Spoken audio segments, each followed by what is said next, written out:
ನಾರಾಯಣಂ ಸುರಗುರುಂ ಜಗದೇಕನಾಥಂ ಭಕ್ತಪ್ರಿಯಂ ಸಕಲಲೋಕನಮಸ್ಕೃತಂ ಚ ತ್ರೈಗುಣ್ಯವರ್ಜಿತಮಜಂ ವಿಭುಮಾದ್ಯಮೀಶಂ ವಂದೇ ಭವಗ್ನಮರಾಸುರಸಿದ್ಧವಂದ್ಯಂ ವ್ಯಾಸಂ ವಸಿಷ್ಠನಪ್ತಾರಂ ಶಕ್ತೇಃ ಪೌತ್ರಂ ಅಕಲ್ಮಷಂ ಪರಾಶರಾತ್ಮಜಂ ವಂದೇ ಶುಕತಾತಂ ತಪೋನಿಧಿಂ.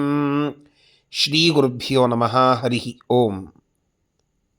ವಿಷ್ಣು ಸಹಸ್ರನಾಮ ಸ್ತೋತ್ರದ 45ನೆಯ ಶ್ಲೋಕದ ಚಿಂತನೆಯನ್ನು ಇವತ್ತು ಮಾಡೋಣ. ಋತುಸ್ಸುದರ್ಶನಃ ಕಾಲಃ ಪರಮೇಷ್ಠೀ ಪರಿಗ್ರಹಃ ಉಗ್ರಃ ಸಂವತ್ಸರೋ ದಕ್ಷೋ ವಿಶ್ರಾಮೋ ವಿಶ್ವದಕ್ಷಿಣಃ. ಕಾಲಕ್ಕೆ ಸಂಬಂಧವಿರುವ ಅನೇಕ ಹೆಸರುಗಳು ಅದು ಭಗವಂತನದ್ದು ಎನ್ನುವ ಒಂದು ವಿಷಯ ಈ ಶ್ಲೋಕದಲ್ಲಿ ನಿರೂಪಿತವಾಗ್ತಾ ಇದೆ. ಕಾಲನಾಮಕನಾದಂತಹ ಪರಮಾತ್ಮ ಕಾಲದ ವಿವಿಧ ಘಟ್ಟಗಳಲ್ಲಿ ವಾಯುದೇವರನ್ನು, ಭಾರತೀ ದೇವಿಯನ್ನು ಇರಿಸಿ ಅವರಿಂದ ಕಾರ್ಯಗಳನ್ನು ಮಾಡಿಸ್ತಾನೆ. ಆ ಎಲ್ಲ ಕಾಲದ ಘಟ್ಟಗಳಲ್ಲಿ ತಾನೂ ಆಯಾ ರೂಪದಿಂದ ಇರ್ತಾನೆ ಅಂತ ಉಪನಿಷತ್ತು ನಮಗೆ ತಿಳಿಸಿಕೊಡುವಂತಹದ್ದು.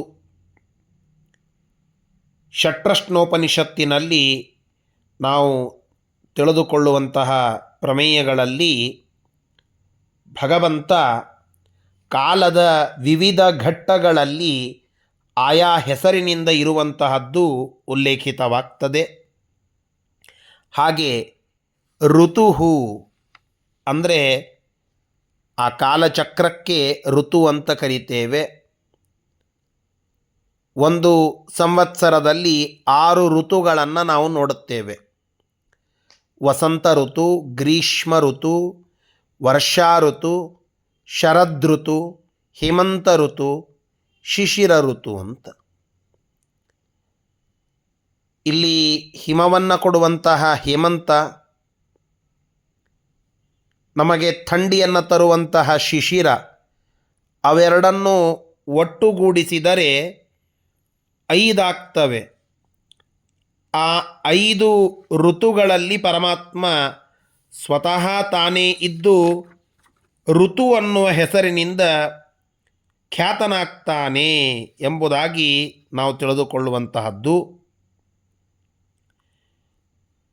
ಋತುಗಳಲ್ಲಿ ಪರಮಾತ್ಮ ಪೂರ್ಣವಾಗಿ ಸನ್ನಿಹಿತನಾಗಿದ್ದಾನೆ ಅಂತ ಉಪನಿಷತ್ತಿನ ಮಾತುಗಳು.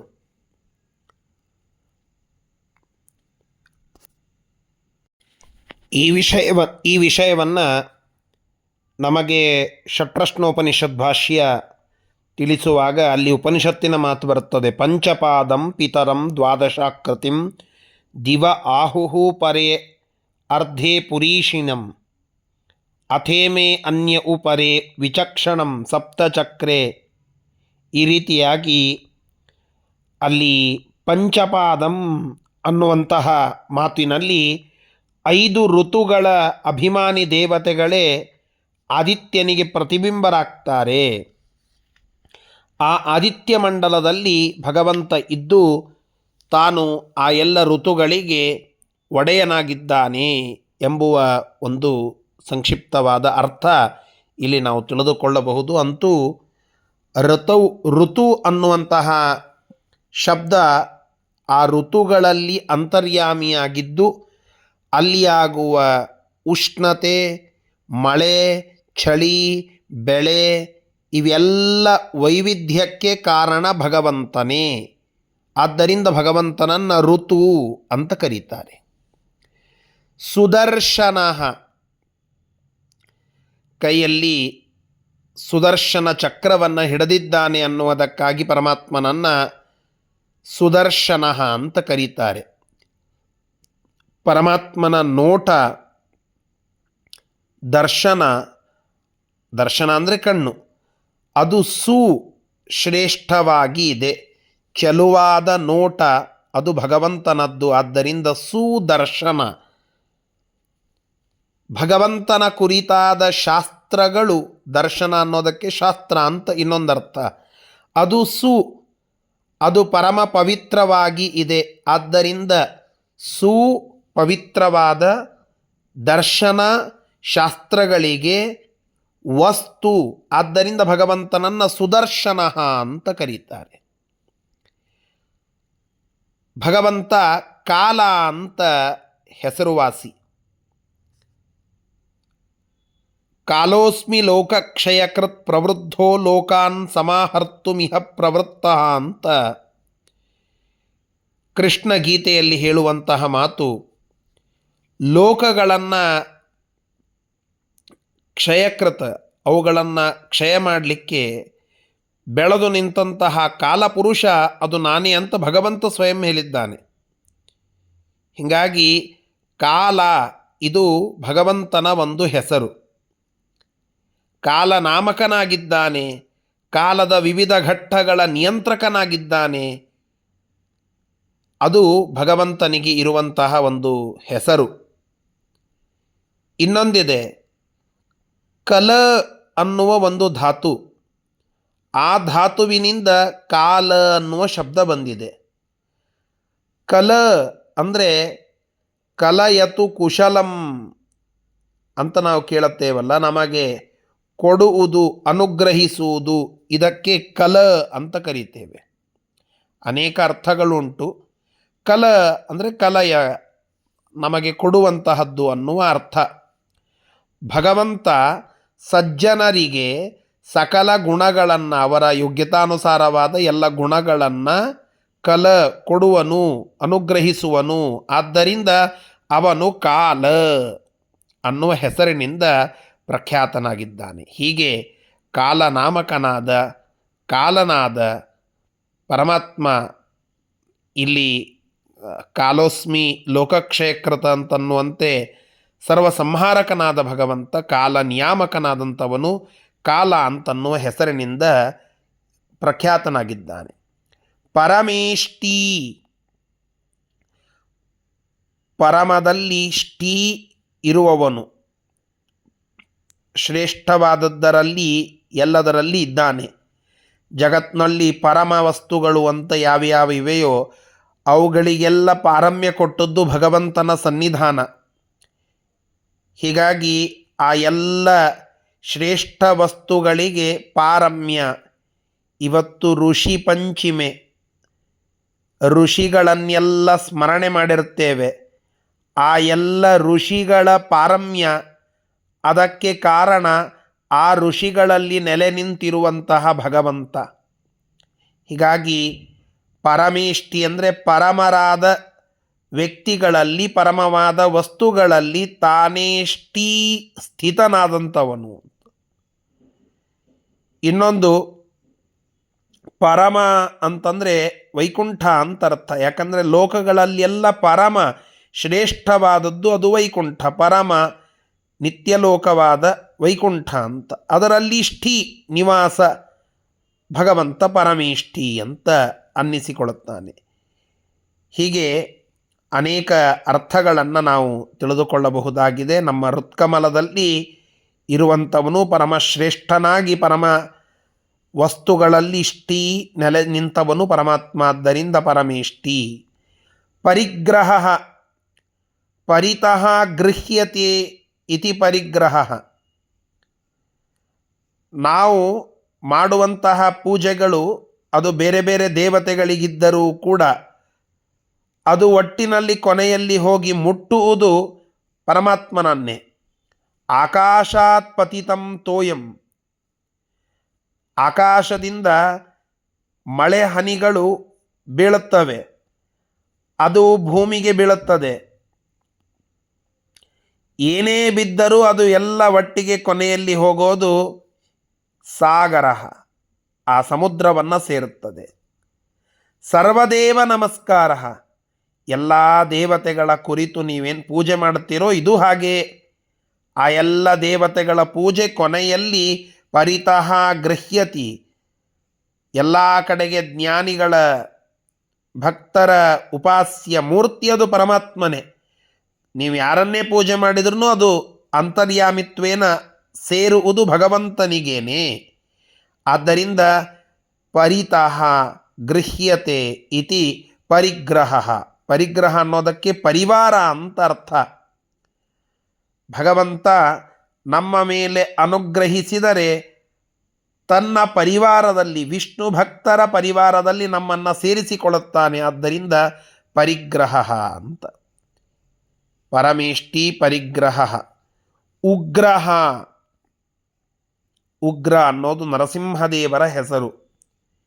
ಯಾರು ತಪ್ಪು ಮಾಡ್ತಾರೋ ಅವರ ಪಾಲಿಗೆ ಉಗ್ರ ರೂಪ ಅದು ಭಗವಂತನದ್ದು. ಉಗ್ರಂ ವೀರಂ ಮಹಾವಿಷ್ಣುಂ ಜ್ವಲಂತಂ ಸರ್ವತೋಮುಖಂ ನೃಸಿಂಹಂ ಭೀಷಣಂ ಭದ್ರಂ ಮೃತ್ಯೋರ್ಮೃತ್ಯುರ್ನಮಾಮ್ಯಹಂ ಅಂತ ನಾವು ಕೇಳುವಂತಹದ್ದು. ರಾಕ್ಷಸರ ಪಾಲಿಗೆ ಉಗ್ರ, ಅದೇ ಸಜ್ಜನರ ಪಾಲಿಗೆ ತುಂಬ ಸಮಾಧಾನದಿಂದ ಶಾಂತ ಸ್ವರೂಪವಾಗಿ ತೋರುವಂತಹ ರೂಪ. ಹೀಗಾಗಿ ಆ ಭಗವಂತ ನಮ್ಮ ಯೋಗ್ಯತೆಗೆ ಅನುಗುಣವಾಗಿ, ನಾವು ಮಾಡಿದ ತಪ್ಪುಗಳಿಗೆ ಅನುಗುಣವಾಗಿ ಕಾಣಿಸ್ತಾನೆ.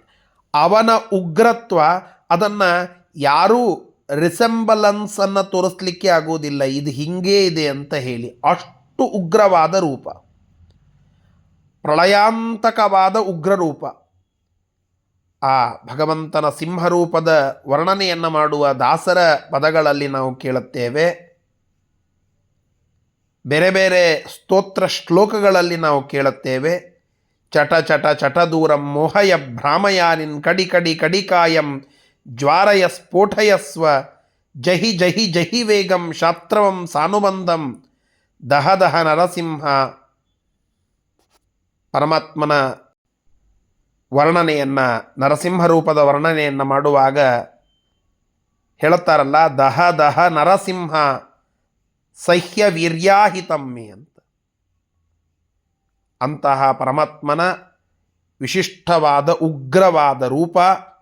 ಆ ಉಗ್ರರೂಪದ ಚಿಂತನೆಯನ್ನು ನಾವು ಮಾಡಲಿಕ್ಕೆ ಸಾಧ್ಯ. ಆ ತಪ್ಪು ಮಾಡಿದವರಿಗೆ ನಿರ್ದಯವಾಗಿ ಉಗ್ರರೂಪವನ್ನು ತೋರುವ ಪರಮಾತ್ಮ ಉಗ್ರಹ ಅಂತ ಅನ್ನಿಸಿಕೊಳ್ಳುತ್ತಾನೆ. ಸಂವತ್ಸರ, ನಮಗೆ ಉಪನಿಷತ್ತು ತಿಳಿಸುವಂತೆ ಸಂವತ್ಸರೋ ವೈ ಪ್ರಜಾಪತಿ, ಸಂವತ್ಸರದಲ್ಲಿ ಅಂತರ್ಗತನಾಗಿ ಜೀವಿಗಳ ಉತ್ಪತ್ತಿಗೆ ಕಾರಣನಾಗಿದ್ದಾನೆ ಪರಬ್ರಹ್ಮನಾದ ಭಗವಂತ. ಆದ್ದರಿಂದ ಸಂವತ್ಸರ ಇದು ಪರಮಾತ್ಮನ ಹೆಸರು. ನಂತರ ದಕ್ಷ ಅಂತ. ಭಗವಂತ ದಕ್ಷ, ಓಮ್ನಿಪೊಟೆಂಟ್ ಆಗಿದ್ದಾನೆ. ಎಲ್ಲ ಸಾಮರ್ಥ್ಯ ಅದು ಭಗವಂತನಿಗೇನೆ. ಹಿಂದೆ ಮುಂದೆ ಇತ್ಯಾದಿ ಏನೇನು ದಕ್ಷತೆಯ ಡೆಫಿನಿಷನ್ಗಳಿವೆಯೋ ಅದಕ್ಕೆಲ್ಲದಕ್ಕೂ ಹೊಂದುವವನು ಪರಮಾತ್ಮನೇ. ಹೀಗಾಗಿ ದಕ್ಷ ಇದು ಪರಮಾತ್ಮ. ಕ್ಷ ಅಂದರೆ ಸಾಮರ್ಥ್ಯ, ಕ್ಷಮತೆ. ಇದನ್ನು ದದಾತಿ, ಕೊಡ್ತಾನೆ. ಆದ್ದರಿಂದಲೂ ದಕ್ಷ ಇದು ಪರಮಾತ್ಮನ ವಿಶಿಷ್ಟವಾದ ಒಂದು ಹೆಸರು. ವಿಶ್ರಾಮ, ಭಗವದ್ವೇಷಿಗಳಾದಂತಹ ದುಷ್ಟರಿಗೆ ವಿಶ್ರಾಮ ಸ್ಥಳ, ಕೊನೆ, ಅದು ಪರಮಾತ್ಮನೇ. ಭಗವಂತ ಸಂಹಾರಕರ್ತ. ತಾನು ಮಾಡಿದಂತಹ ನಿಯಮಗಳ ಉಲ್ಲಂಘನ ಮಾಡುವ ರಾಕ್ಷಸರ ಸಂಹಾರವನ್ನು ಮಾಡಿ ಅವರಿಗೆ ಕೊನೆಯಾಗಿ ತಾನೇ ನಿಲ್ತಾನೆ. ಜೊತೆಗೆ ಸಜ್ಜನರ ಪಾಲಿಗೆ ವಿಶ್ರಾಮ ಅಂದರೆ ಶಾಂತಿ ಸಮಾಧಾನದ ಸ್ಥಳವಾಗಿಯೂ ಕೂಡ ತಾನೇ ನಿಲ್ತಾನೆ. ಒಂದು ಕಡೆಗೆ ಅವನನ್ನು ನೆನೆದವರಿಗೆ ಶಾಂತಿ ಸಮಾಧಾನ, ಇನ್ನೊಂದು ಕಡೆಗೆ ಅವನನ್ನು ದ್ವೇಷಿಸಿದವರಿಗೆ ಅವನೇ ಕೊನೆ. ಈ ಎರಡೂ ಅರ್ಥದಲ್ಲಿ ವಿಶ್ರಾಮ. ವಿಶ್ವದಕ್ಷಿಣ, ಪರಮಾತ್ಮನನ್ನು ವಿಶ್ವದಕ್ಷಿಣ ಅಂತ. ದಕ್ಷಿಣ ಅಂತನ್ನೋದಕ್ಕೆ ಮತ್ತು ಸಮರ್ಥ ಅಂತನ್ನುವ ಅರ್ಥ. ಈ ಇಡೀ ವಿಶ್ವದಲ್ಲಿ ಏನೇ ಸಮರ್ಥ ವ್ಯಕ್ತಿತ್ವ ಅದು ಭಗವಂತನದ್ದು. ಆದ್ದರಿಂದ ವಿಶ್ವದಕ್ಷಿಣ ಅಂತ. ದಕ್ಷತೆಯನ್ನು ನಿರ್ವಹಿಸುವ, ವಿಶ್ವದ ದಕ್ಷತೆ, ವಿಶ್ವವನ್ನು, ಇಡೀ ವಿಶ್ವವನ್ನು ದಕ್ಷತೆಯಿಂದ ನಿಯಂತ್ರಿಸುವ ಸ್ವಾಮಿ ಪರಮಾತ್ಮ. ಆದ್ದರಿಂದ ವಿಶ್ವದಕ್ಷಿಣ. ಪರಮಾತ್ಮ ತನ್ನನ್ನು ನಂಬಿ ಬರುವವರಿಗೆ, ಇಡೀ ವಿಶ್ವಕ್ಕೆ ಸಕಲವನ್ನು ಔದಾರ್ಯದಿಂದ ದಕ್ಷಿಣ ಕೊಟ್ಟು ಬಿಡುತ್ತಾನೆ, ದಕ್ಷಿಣ ರೂಪದಲ್ಲಿ ಅದನ್ನು ಕೊಟ್ಟು ಬಿಡುತ್ತಾನೆ. ಆದ್ದರಿಂದ ವಿಶ್ವದಕ್ಷಿಣ ಅಂತ ಭಗವಂತನನ್ನು ಕರೆಯುವುದುಂಟು. ಇಂತಹ ಪರಮಾತ್ಮ ನಮ್ಮನ್ನು ರಕ್ಷಿಸಲಿ ಅಂತ ಪ್ರಾರ್ಥನೆ. ಶ್ರೀಕೃಷ್ಣಾರ್ಪಣಮಸ್ತು. ಹರಯೇ ನಮಃ.